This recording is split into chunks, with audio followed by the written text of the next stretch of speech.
Wala naman, no? Amen. So, last Sunday, mga kapatid, tayo po ay narito pa rin sa page 24 sa ating notes. Page 24. Doon pa rin pa tayo sa The Spirit will take us out of here. Praise God. Walang ibang ibang paraan ng Diyos para po tayo ay ma-rapture. Praise God. Kundi sa pamamagitan ng Espiritu ng Panginoon.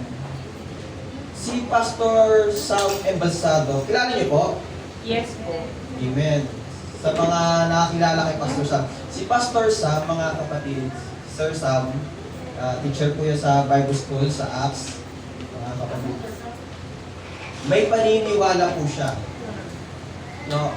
Hindi naman to pwede, hindi naman natin to ginigit sa bawat isa na yun ang pangawakan. Pero sa kanya, mga kapatid, alam nyo ba, praise God, ang taong kahit hindi pa nabautismuhan sa tubig, pero nabautismuhan sa Espiritu, ay maaaring maligtas. Kasi Diyos na ang nagdesisyon. Depende yun sa circumstansya, sa sitwasyon. Kung ang taong iyon ay wala na talagang chance para may mag-baptize sa kanya, pero ang Diyos nagdesisyon para mabautismuhan naman sa tubig, ay sa Espiritu, maaaring makasama sa rapture. May ganun point si Pastor Sam.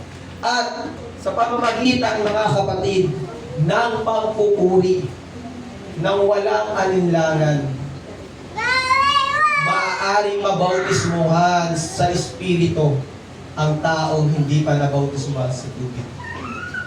Sa pagpupuri. Amen. Sa larangan kasi, mga kapatid, ng pagpupuri at pagsamba sa Diyos ay hindi lang siya basta na naglalabas tayo ng ingay, naglalabas ng mga mabubuting salita o kapurihan para sa Panginoon. Sa paraan, sa larangan ng pagsamba rin kasi, mga kapatid, ibinubuksan natin sa harapan ng Diyos ang ating sarili na walang-wala. Sinusuko natin ang lahat sa Diyos. Kaya, alam niyo, mga kapatid, kahit hindi UPC, kay Pastor Sam, ay malaking chance rin makapasok sa langit basta filled ng Holy Ghost. Baptized sa Espiritu Santo, mga kapatid. Praise the Lord. Kaya makapapansin niyo, mga kapatid, kung hindi malalakipan, yung tubig, yung bautismo sa tubig ng Espiritu, wala rin saysay ang ating bautismo sa tubig. Wala. Kaya nga sinabi ng Diyos, mga kapatid, verily I say unto you, you must be born, or you must be born in water and Spirit. Hindi binaliwala ng Diyos yung tubig at yung Espiritu. Magkasama talaga. Kaya sa Sunday School natin, mga kapatid, ang talakay natin, nagdaan na tayo sa tubig, water baptism. Sa Espiritu Santo na tayo. Naniniwala ako, mga kapatid, praise God, kung mauunawaan natin yung topic natin patungkol sa Sunday School, sa Holy Spirit, walang, hallelujah, walang dadalo sa church ng dry. Walang lalabas ng church na dry. Walang lalabas na church na, praise God, kulang, hindi satisfied. Kung maunawaan lang natin, kasi mga kapatid, ang bigat ng nilalaman ng mensahe dito. At anointed ang mga ginamit ng Diyos para iparating yung mga ganitong mga pointers, mga kapatid. So, yung point talaga nito, mga kapatid, makasama tayo sa rapture. You know, the Spirit will take us. Yung Espiritu ng Diyos, ang siyang mag-aalis sa atin. Rapture! Rapture, mga kapatid. Amen. So, praise God, huwag natin baliwalain ang Sunday School. Amen po ba? Amen. Amen. Praise God. Hallelujah. Praise the Lord. Kaya, sikapin natin may notes tayo, mga kapatid. Sikapin po natin. Para masubaybayan nyo. Minsan nga, napapalayo na nga ako dito sa notes, mga kapatid. Ganun pa man, pag may notes kayo, yung pinadinig ay gustong iparating ng ating notes na to, mga kapatid, mas lalong yung maunawaan. Kasi ako, aminin ko, mga kapatid, hindi ko naman talaga masyadong naunawaan yung ibang English. Gumamit na ako ng ChatGPT, ma-translate lang sa mababaw na salin, sa Google, ano pa ba? Ayan.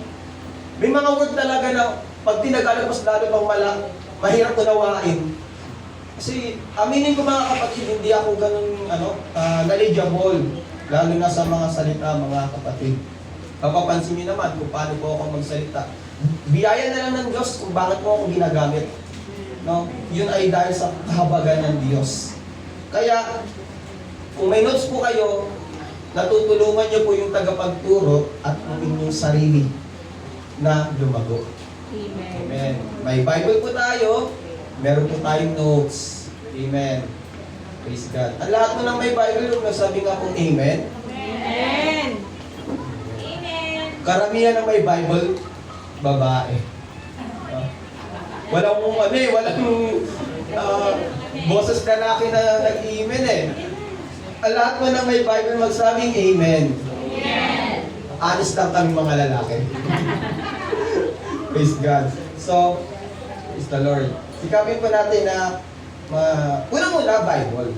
Kasi ito po yung basehan ng ating ng ating mga tinatalakay. Yung notes, doon pa rin humugot niya sa Bible. Okay. So, first, second, 1, 2, 3, 4, 5, 6, 7. Okay. Nasa na tayo? 7 paragraph, mga kapatid, sa pinakababa. Okay. Dito po tayo magsimula sa another direct benefit of receiving the Holy Spirit in the outpouring of God's love into the heart of a believer. Amen. Praise the Lord. Romans chapter 5 verse 5. A hope maketh not ashamed. Ito yung isa magandang sinabi ni Apostle Paul Because the love of God is shed abroad in our hearts by the Holy Ghost which is given unto us. Yung Holy Ghost ang nagparating ng pagmamahal natin, mga kapatid, para sa iba. Amen. Yung Holy Ghost. Praise God. Kaya ngayon, tulad na sinabi ko po ito, mga kapatid, naalala niyo po yung Sunday school ni Nag-chat, Sister Chat? Yung intercessory prayer, naalala niyo po? Amen. Amen. Ang intercessory prayer, para kanino yung prayer na yon, mga kapatid? Anong definition niyo para sa intercessory prayer? Praise God.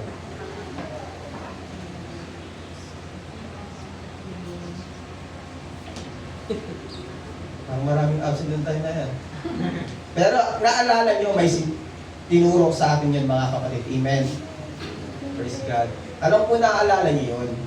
Mga kapatid, hindi natin kayang mag-pray para sa iba.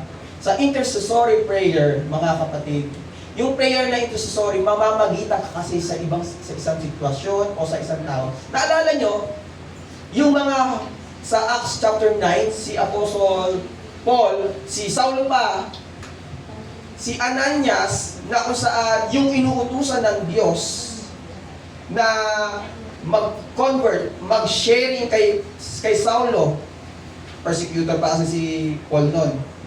Nung time na yun, mga kapatid, praise God, nananalangin si Paul, ang mga believer, ang mga Christian noon, kasi takot sila kay Paul Papatayin kasi talaga sila kapag nahuli ni Paul. And si Ananias nananalangin. Yung panalangin nila mga kapatid, nag-uugnay. Hanggang sa meron ng epekto, may nangyayari na. Si Paul ay na-encounter niya ang Panginoon. Yun yung prayer ng mga saints, mga believer, o si Ananias, nang mayroong pangyayari. Praise God. Yun yung intercessory prayer mga kapatid. Na hindi na para sa iyo yung pinagpipray mo, para na sa iba, para na sa lahat, para na sa nakararami. Yung prayer na yun ay mahirap gawin. Bakit? Kung walang Holy Ghost. Ang nakakapag-pray ng mga kapatid ay mga Holy Ghost filled.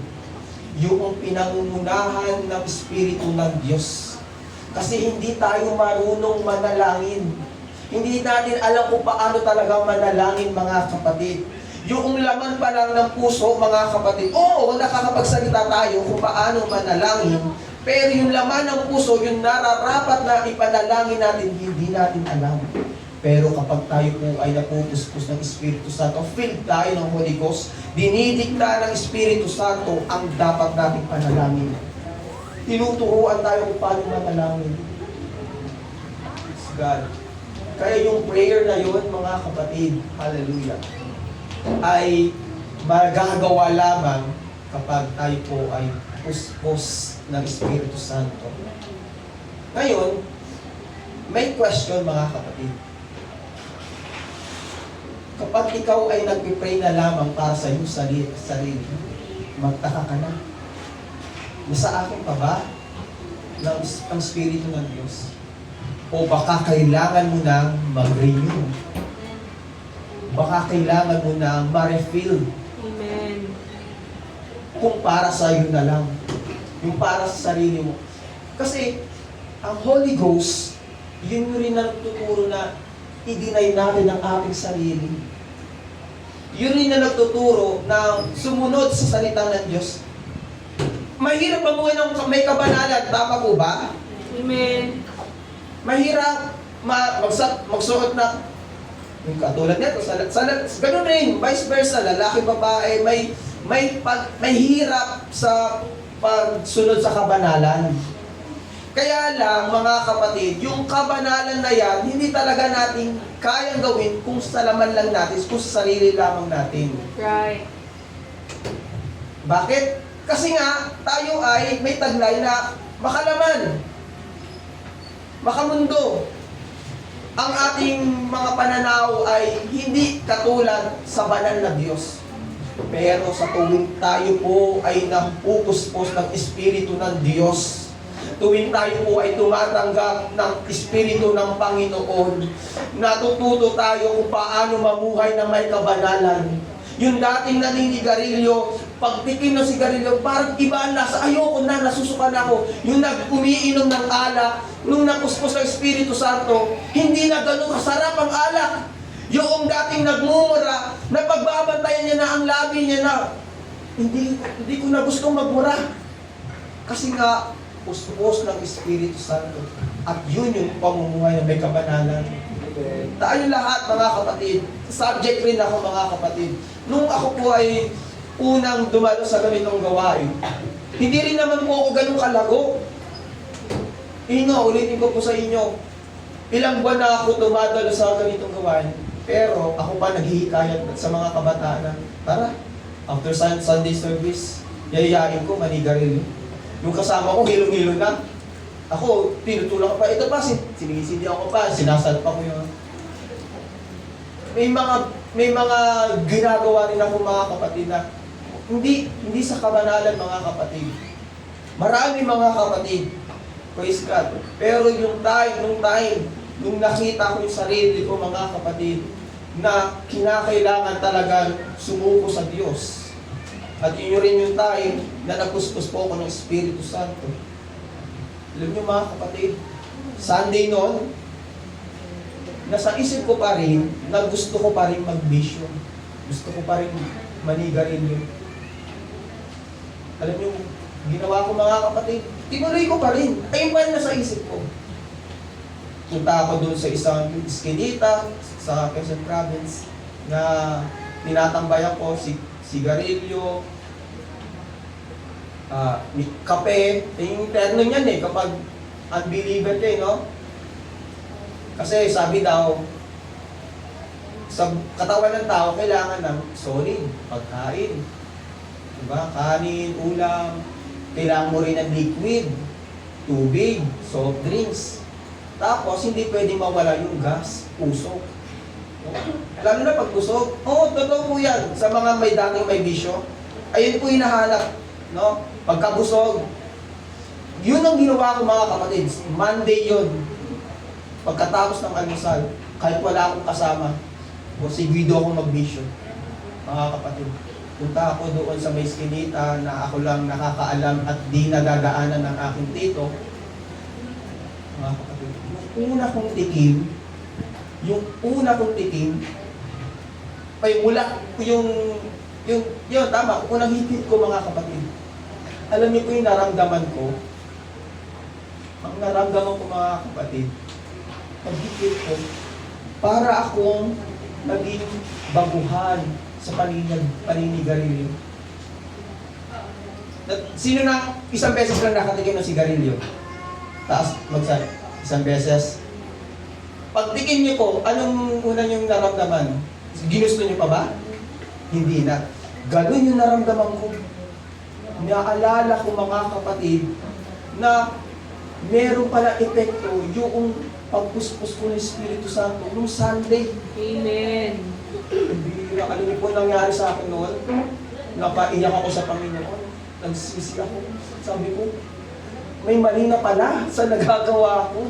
Akala ko, yun na lang dapat kong gawin, pero naging mali. Nabuksan ang kaisipan ko na mali na pala. Makakasama na pala sa akin. Amen. At talagang nakakasama naman yun. Pero mas nabuksan yung kaisipan ko, makakasama bilang isang sumusunod sa Panginoon. Praise Amen. God. Yung Holy Ghost, ang laking bagay mga kapatid. Praise God.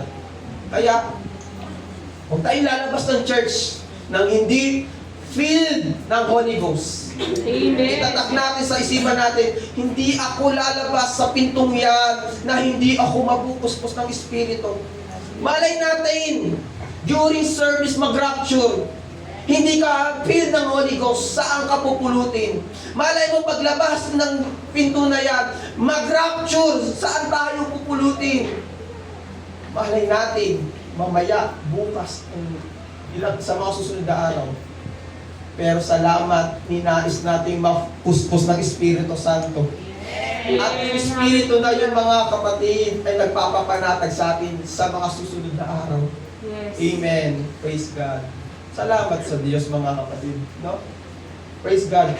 Ang salita, ang Espiritu ng Diyos mga kapatid ay, praise God, ay binigay sa atin at ito po ay nag-share ng love para sa iba.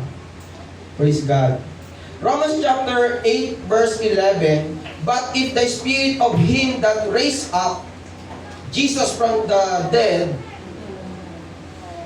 dwell in you, He that raised up Christ from the dead shall also quicken your mortal bodies by His Spirit that dwelleth in you. Wow, mga kapatid. Sinasabi ng talata na ito mga kapatid, praise God, yung Espiritu na bumuhay, nagbangon sa ating mga Panginoon, mga kapatid, sa ating Panginoong Jesus, praise God, hallelujah, praise the Lord, ay siya ring Espiritu, yung Espiritu ni Kristo, praise God, na ang siyang magbabangon rin sa atin, praise the Lord, kung saan, hallelujah, ang ating katawan ay kanyang babaguhin sa pamamagitan ng Espiritu na nananahan sa atin. Yung Holy Spirit, kung saan tayo napipit, yung pumupuspos sa atin, yun yung magbabago sa ating katawan. Mortal bodies. No? Yun yung mortal na to ay babaguhin bilang immortal. Bilang celestial body, mga kapatid. Sa paano paraan? Sa Espiritu rin ng Diyos. Amen? Praise God.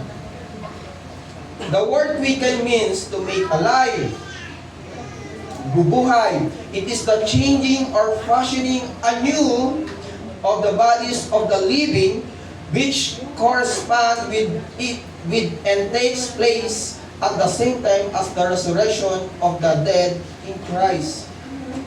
Kaya yung sinasabi ng Biblia kung paano po ang Panginoon naging spirit, di ba?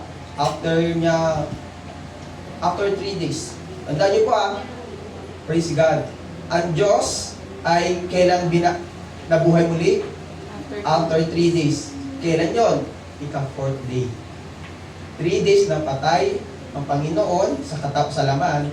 Sa ika-4, doon siya nagbangon. Hindi sa ika-3 araw nagbangon. After 3 days, mga kapatid.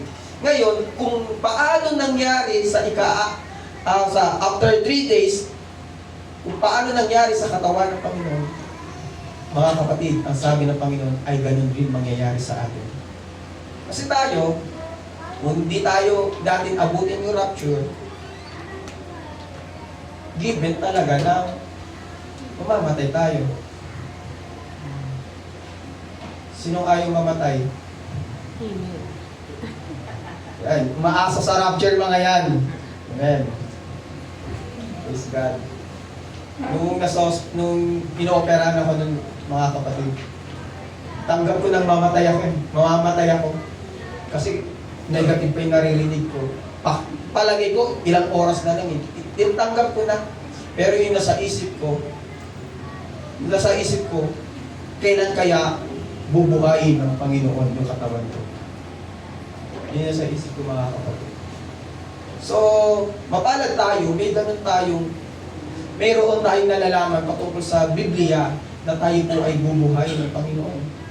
Praise God. Papalitan ng Panginoon ang ating katawan. And then, we may conclude from this verse that if His Spirit does not dwell inside, there will be no quickened power to make us a participant in the first resurrection of the dead. Praise God.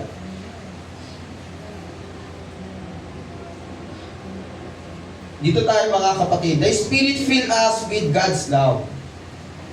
Ay, hindi na pala magkasama pala yun. Kaya pala. So, ituloy ko lang ito mga kapatid.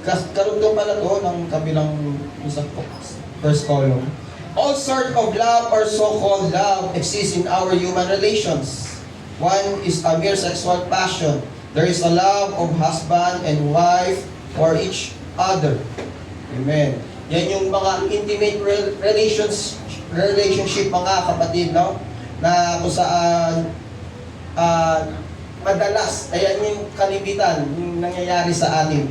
Yung sexual passion mga kapatid. Praise God. There is a love of husband and wife for each other, a parent for a child, children for parents, and love of friends. All these forms of love, varying in measure, can be found in the human race, even where men are unacquainted with the gospel message. Praise God. Pagdating kasi sa Panginoon mga kapatid, higit pa yung tingin niya sa pagitan ng mag-asawa, mga kapatid. Ang Diyos kasi, nakita niyo mga kapatid, kaya niyang mawalan ng buhay para lamang sa atin. Praise God. Tayo, yung iba, minsan, mga kapatid, kaya nating magsakripisyo basta may kapalit. Pero ang Diyos, mga kapatid, kaya niyang gawin ang lahat, praise God, kahit hindi bumalik ang kanyang sakripisyo. Walang epekto sa iba. Praise God. So, ang pagmamahal ng Diyos, mga kapatid, ay hindi natin kaya. Hindi tayo magtataglay ng ganung pagmamahal. Maliban na lamang kung meron po tayong Espiritu ng Diyos. Amen? Nandiyan pa po ba kayo mga kapatid? Amen. Praise God. Kung meron po tayong Espiritu ng ating Panginoon. Praise God.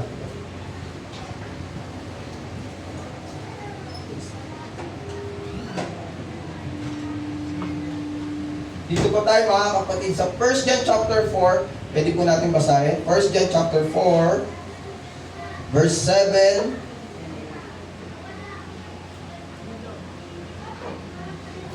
Praise God. Hanggang 8.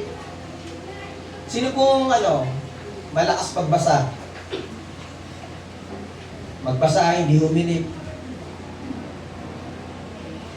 Sige po, pakibasa nga po sa Tagalog.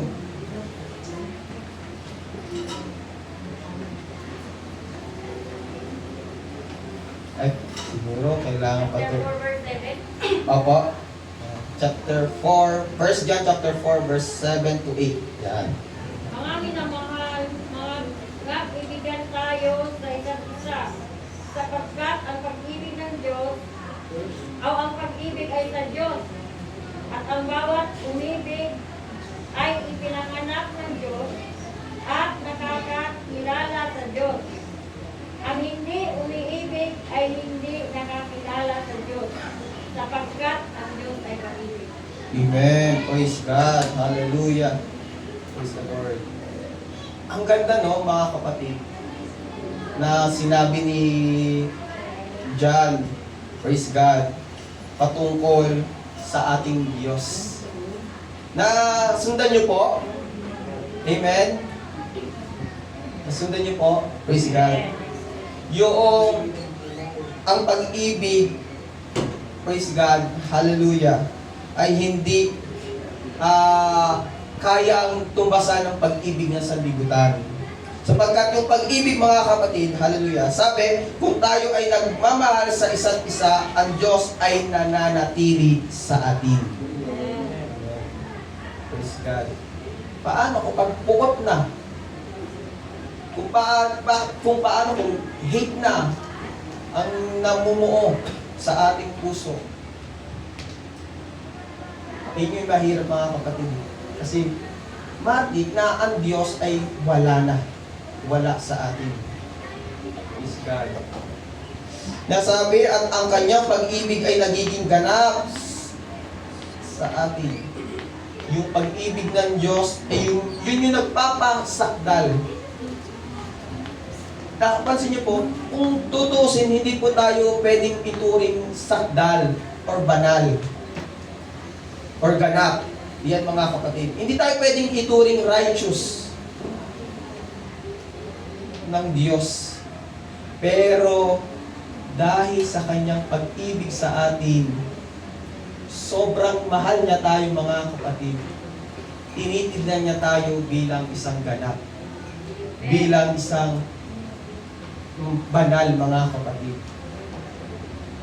Kung yung ibang tao, mga kapatid, kahit tayo sa sarili natin, ang tingin natin, kasalanan ako, napakarumi ko, hindi na ako karapat-dapat sa Diyos. Pero ang tingin pa rin sa atin ng Diyos, dahil sa kanyang pag-ibig, banal ka, sakdal ka, nararapat ka. Kaya, hanggang yung pinaparating nito, yung sinasabi rin ng Lamentation chapter 3, verse 22, mga kapatid, yung pag-ibig ng Diyos, na sa halip na tayo po ay kanyang lilipulin, sa halip na tayo ay kanyang papatayin na, pero ang pag-ibig pa rin ang ng Diyos ang nangibabaw. Praise God. At hindi niya tayo nilipol, sa halip tinitignan niya pa tayo bilang mga banal, bilang mga ganap. Kung ang ibang tao ang tingin sa'yo, plastic naman yan, napakasinungaling naman yan, manloloko naman yan, hipokrito naman yan, tandaan niyo po, ang tingin ng Diyos, iba sa tingin ng tao. Amen. Iba ang tingin ng Diyos. Kaya, kung paano mo natin tignan rin ang ating kapwa, tignan rin natin kung paano tumingin ng Diyos sa atin. Tandaan niyo po, tayo po ay kinahabagan lang rin ng Panginoon. At ganun rin sa ating kapwa, mga kapatid. Praise God. Na, tuloy po natin. Sabi niya, sa pamamagitan nito ay nalalaman natin na tayo ay nananatili sa Kanya. Praise God. Ang lahat ng umiibig ay magsabing Amen. Nananatili kayo sa Panginoon. Amen. Praise God. Sapagkat binigyan niya tayo ng kanyang Espiritu. Praise God. Binigyan tayo ng Espiritu ng Panginoon. Wow! Dahil sa Espiritu ng Diyos. Praise God. Pinatutunayan lamang mga kapatid na tayo ay nasa Kanya. Praise God. Tayo ay nasa Kanya. Pagmamay-ari tayo ng Diyos kapag may Espiritu ka. Pagmamay-ari ka ng Panginoon kapag ikaw ay tumatanggap lagi ng Espiritu. Mga kapatid, tandaan niyo po, praise God, ang Espiritu ng Diyos ay selyo yan, tatak yan. Amen. Selyo, palatandaan na ikaw ay sa Diyos. Kaya kung ang Espiritu ng Panginoon ay wala na sa ating makikita, wala na rin tayong pag-ibig sa iba. Pag-ibig sa gawain, pag-ibig sa kapwa, pag-ibig sa Diyos, mga kapatid. Praise God. Hallelujah. Na kung saan ang Diyos, mga kapatid, ay naghangad pa rin na ang pag-ibig ay mangibabaw sa atin. Kaya lagi niyang inaalok yung Espiritu, yung pagpuspos ng Espiritu, mga kapatid. Praise God. Praise the Lord. Sabi mga kapatid, throughout this verse, John uses agape. Alam niyo ba yung agape? Ang agape ay agape love. Yan. Ang tawag niya sa English ay divine. God's love. Yan. Iba kasi ang love ng sa kapwa-tao, sa mag-asawa, sa magkamag-anak o kaibigan. Yan. May iba't ibang tawag yan. Pero ang sa Diyos, ang love na ng ang kanyang umiiral sa atin ay agape. Pag-ibig ng Diyos. Yun nga, yung kaya niyang ibigay ang lahat. Kaya niyang ibuwis, maging ibang tubos ang kanyang buhay para lang sa atin. Praise God. Kaya ba natin yun, mga kapatid? Praise the Lord. Sabi, that no one can experience this kind of love unless he has been filled with the Spirit. Mararanasan lamang to kapag tayo po ay puspos ng Espiritu. Yan. Magagawa mong ibigin ang iyong kapwa kapag puspos ka ng Espiritu. Kasi divine love ang nangingibabaw. This love comes only from God. Anyone who demonstrate this kind of love has become to know God through the new birth. Praise God. Yung divine love na yan, kapag ikaw ay meron yan, mga kapatid, yan ay, ikaw ay naipanganak na muli. Praise God. Kasi tayo, mga kapatid, praise the Lord, tinatapos ng iba, tinatapos nila sa water baptism, okay na. Yung mag-repent, yung mananampalataya ka nga lang ay sapat na Praise God. Pero sa Diyos, mga kapatid, yung paglilingkod, mga kapatid, sa Panginoon, kailangan ng bagong kapanganakan. New birth. Yun, yung born again. Na kung saan, praise God, yung tulad sa isang bata, mga kapatid, na kahit nagawa mo na ng mali, hindi niya aalalahanin yung ginawa mo mali. Hindi yung magtatanim ng sama ng loob. Di ba? Ang bata, kapag nagawa mo ng mali, mahal ka na muli. Bigyan mo ng candy. Hindi katulad sa atin no? Hindi nakamayan. Ang sama ng loob niya. Ang sama ng ugali niya. Suplag. Dinala niya na hanggang sa paglipas ng mga araw, mga kapatid. Pero ang bata, hindi mo man batiin, hindi mo man hindi yung magtatanim ng sama ng loob. Yung bago, kasi sa new birth, mga kapatid, yung konsensya natin, mga kapatid, lumilinis. Nagiging malinis. Kaya yung pag-unawa natin, nagiging malawak. Napansin niyo po ba yun sa inyo? Sa lahat ng tumanggap ng Espiritu Santo? Yung dating mainitin ng ulo, yung dating konting gawa lang, pagkakamali lang ng iba, talagang re-resbakan. Pero ngayong puspos ng Espiritu Santo, salamat sa Diyos, naunawaan ko siya. Di ba? Iba tayo mag-unawa dati. Maikli lang. Amen. Kung malapit, di ba? Kung nakagawa ng mali sa atin, kung malapit-lapit lang, talagang paabot na yung kamay. O kaya kung ano mahawak, sige pa, salita ka pa. Biglang bumuka talaga yung bibig ko, hindi pa natatapos yung sinasabi, oh. May lilipad talaga eh. Pero nung napuspos ka na ng Espiritu Santo, nangibabaw yung pagmamahal, nakakaawa naman. Nauunawaan mo no? Kung gaano siya kahina, kung ano yung kailangan niya. No? Kasi, ang Espiritu ng Diyos, mga kapatid, tandaan niyo po, ang palaging pagpuspos ng Espiritu Santo, praise God, para ka na niyang, tawag niyan, ina-appoint sa mataas na posisyon.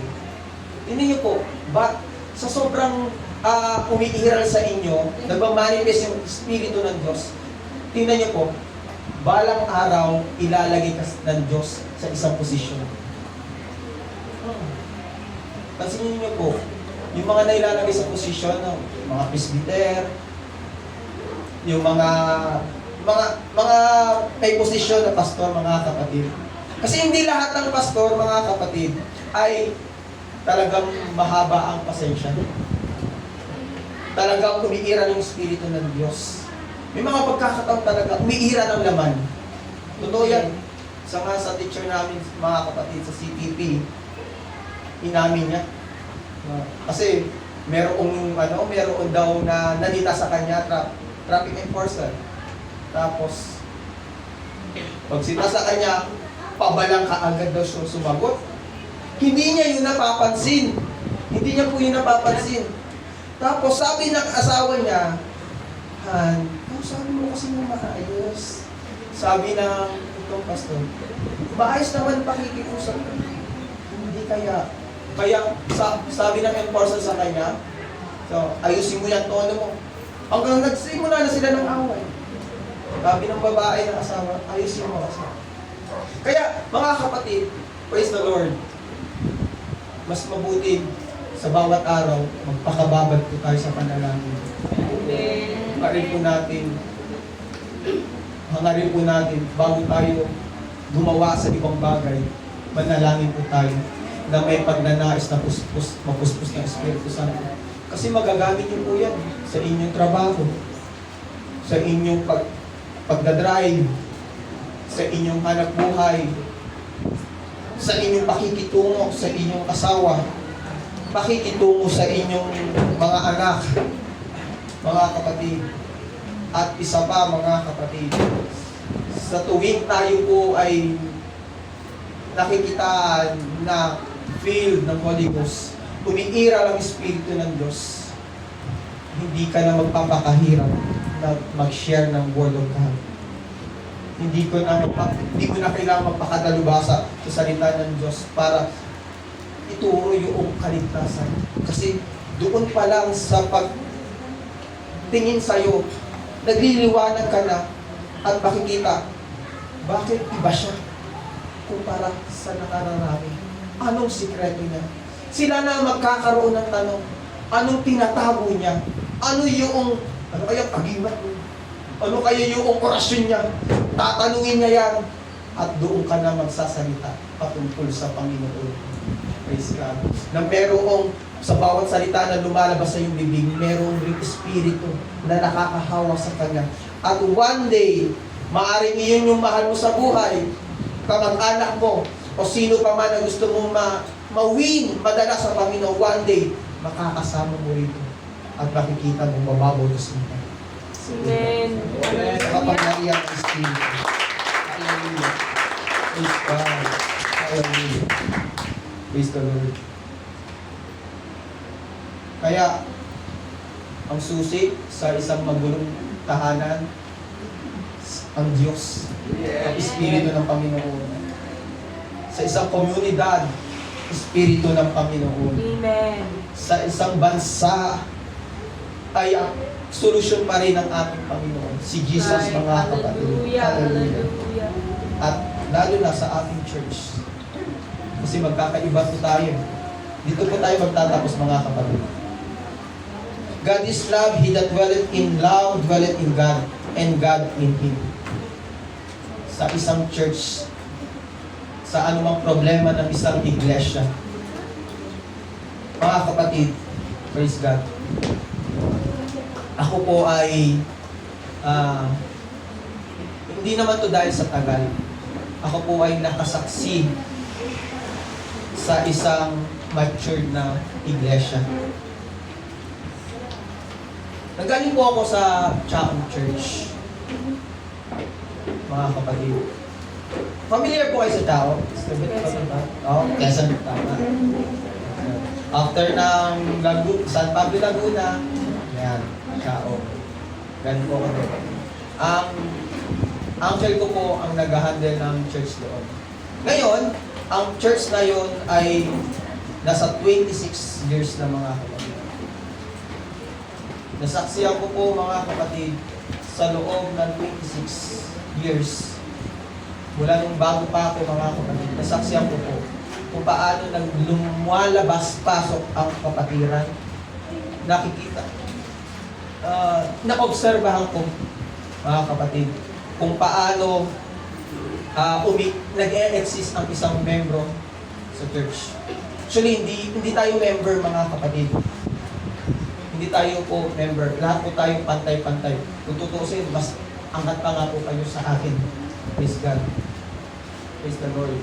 Lahat po tayo sa paningin ng Diyos ay pantay-pantay. Kaya lang nagkakaroon ng member, trato ng member, mga kapatid, bilang pang-organize ng isang organization. Diba? So, pero sa mata ng Diyos, wala pong member. No? Yung katapatan nyo, yung pananampalataya nyo, maaari isa sa inyo ay mas malago pa nga kaysa sa akin. No? So, tayo po ay nahanay sa isang katawan ng Panginoon na magkakaiba po ang ating pinanggalingan.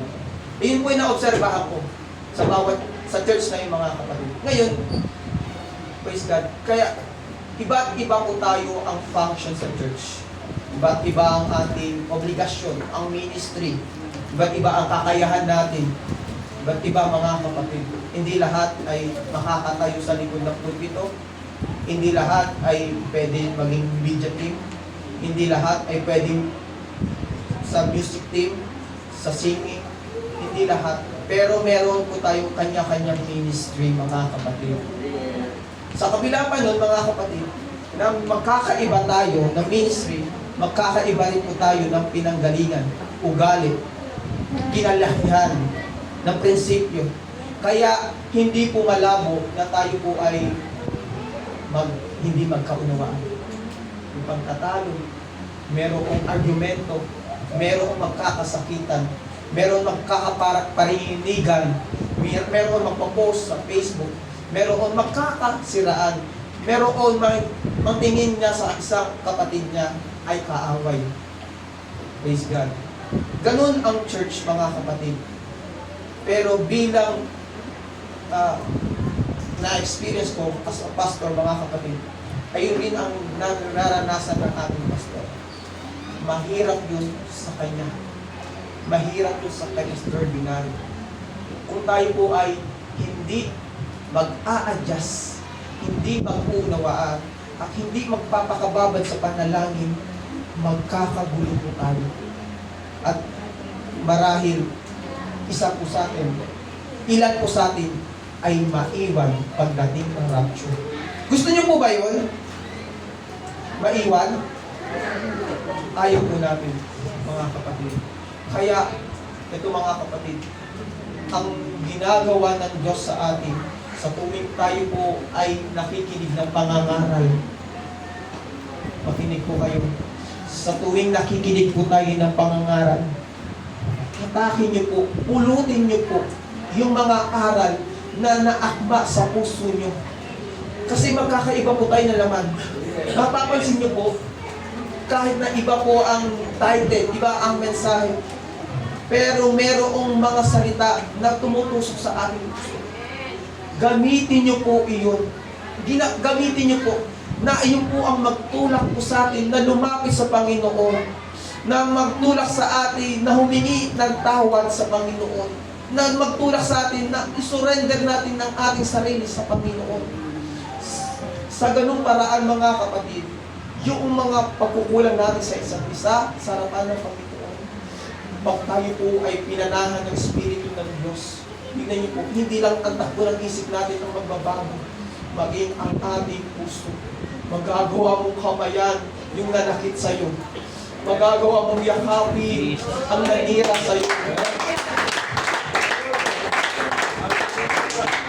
Magagawa mong nakitang kaisa sa loob ng isang department, sa loob ng church. Mamahalin mo ang iyong kapwa. Mamahalin mo ang iyong kapatid. Mas lalo mong mamahalin ang mga tao na nagpapagamit rin sa Panginoon. Church, alam problema natin, mga kapatid. Hallelujah. Ang problema natin, tandaan niyo po, ang problema natin sa ating gawain, hallelujah, kapag hindi tayo napupuspos ng Espiritu ng Panginoon, wala kang problema yun. Tandaan niyo po, warning sign yun. Kapag hindi ka na napupuspos ng Espiritu ng Panginoon, warning sign yun. Babala yun. Praise God. Nalalapit ka sa kapahamakan kapag hindi ka napupuspos ng Espiritu ng Panginoon. Kaya church, praise God, samahan niyo po ako. Sama-sama po tayo, katulad ng mga leaders, mga elders sa church na ito. Hangarin po natin sa tuwing tayo ay sasamba sa Panginoon. Pag-usapan tayo ng Espiritu ng Panginoon. Tumayo po tayo lahat. Alayan po natin Diyos ng